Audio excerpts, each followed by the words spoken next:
And he's got a real bee in his bonnet about a suggestion. Gary Neville, one of your colleagues on another station, Graeme, was a particular proponent of this idea that it would be a blessing for Liverpool, given their title campaign, to get knocked out by Bayern tomorrow. He's really, really strongly rejecting that.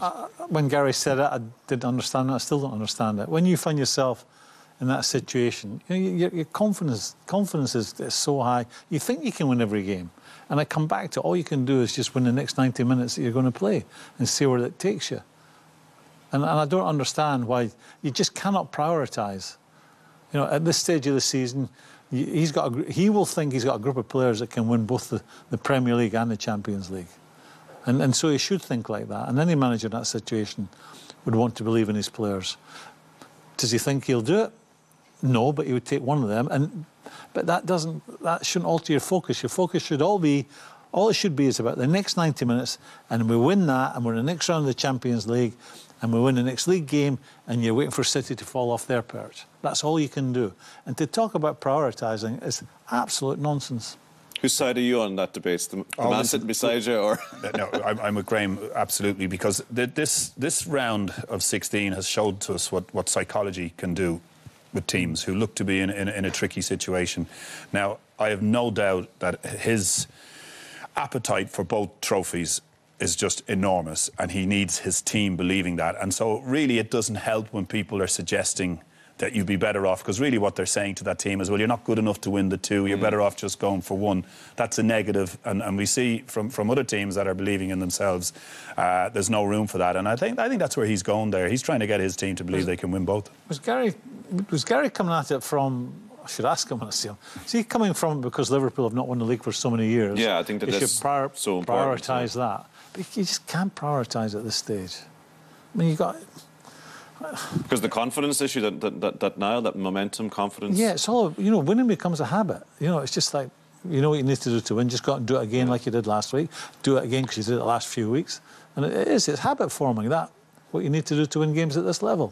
Saying we have to be brave tomorrow night, Niall. It is one of those nights for courage, as he says, with and without the ball. Yeah, because I think after the first game, you know, they were flat, Liverpool. They felt that they were going to score, the front three were going to be dynamic, it was going to be a great Anfield night, and they came away feeling a little bit sorry for themselves, and the Bayern Munich team had their tails up because they came and did a defensive job on Liverpool, and half-time, if you like, even though it's 0-0, it was advantage Bayern. And so what have Liverpool got to do that? Yeah, take heart from what United done, take heart from what Ajax done, you know, and playing with that bravery and self-belief in yourself, and each player understanding that this is the stage for them to go and do something a little bit better, a little bit more than happened in the first leg, and it can happen for them. But I'm kind of with Graeme that it's a real tough one to call. I mean, German football is in a pretty poor state if you look at what Dortmund and happened to Spurs, Schalke, to the national team, that they've got their problems. They've sort of retired a load of players. So it points to a lot of positivity for Liverpool, but it's going to be tough. It's going to be real tough. Bayern won't play the way that they played at Anfield. They can't. They won't do that. They will actually go and attack Liverpool. And getting Van Dijk back, of course, it's a massive plus for Liverpool, because if they are a little bit exposed, we've seen with Van Dijk, he's comfortable one-on-one. If there's a 2-on-2 position, he'll be comfortable with that. That's not an issue to him. So they will send more bodies forward in this game. And yeah, the logic suggests that it will play into Liverpool's hands a little bit, but I can't see... Much as I looked at the first game, I thought if Bayern played the way they've played throughout this campaign, Liverpool would hurt them defensively, and I don't think they've got enough defensively to contain Liverpool. Liverpool will score tomorrow. They have to be a different team, Munich. They're obligated, either at home... Why do they have to be a different team? Well, the supporters, a bit like Man United, a bit like the big teams, you have to be on the front foot. I mean, they are... In Germany, they're known as FC Hollywood. They are the show business team of German football. They think they're the best. They're from Bavaria, which they see themselves as sort of upmarket Germans, if you like. They have an obligation to come and try and win the game, and that might just suit Liverpool down to the ground. Could that be their downfall tomorrow night? Yeah, I mean, but it's not. That's not new, Tommy. You know, going away in Europe and sometimes you find that a lot easier. And if you're at home in Europe, that is the secret. How you go and chase the game, but you leave, enough behind you to make sure you're not exposed.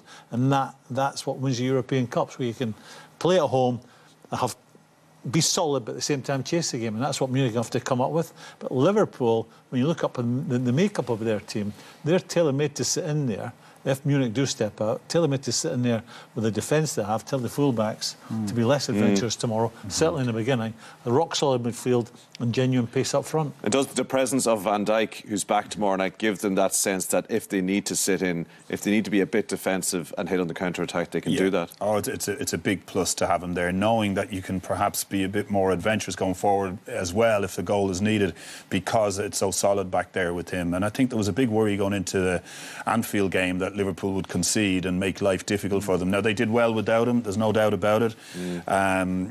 But I just see it's a huge boost to have him there. It's going to be a cracking time.